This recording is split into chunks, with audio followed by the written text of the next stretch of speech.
O Comité de Empresa das Oficinas de Ence e Comisións Obreiras queren demostrar que a sentenza da Audiencia Nacional contra a prórroga da concesión da pasteira non os vai frear.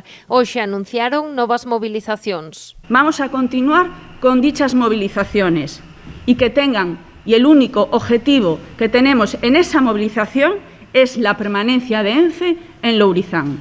O xudicial é un instrumento, un mero instrumento dunha decisión política. E nós o que vamos a combatir é esa decisión política. As decisións políticas hai que combatilas coa movilización. Para facer máis forza, anunciaron que buscarán a colaboración de outros colectivos de toda Galicia, coa creación dunha plataforma que defenda a continuidade de Ence. Vamos a trasladar a esos axentes sociales, empresariales, alcaldes e distintos organismos e institución a proposta de constituir unha plataforma galega en defensa da permanencia de Ence en Lourizán.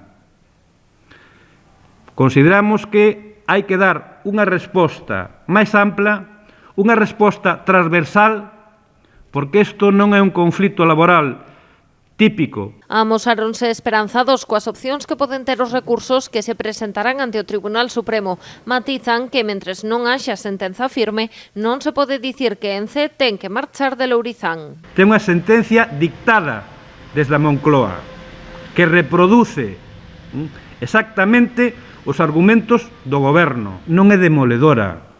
Esta sentencia o que derrumba e o que demole é precisamente a independencia do Poder Xudicial. Criticaron tamén a celebración da mesa de diálogo e aseguraron que o obxectivo do Goberno central é pechar a pasteira. La ministra de Transición, doña Teresa Rivera, está teniendo una actitud que pretende engañar a los trabajadores de Ence, diciendo que hay que promover el traslado sin utilizar los recursos del Gobierno central para tal fin. Muchas gracias, señor Lores, le doy las gracias.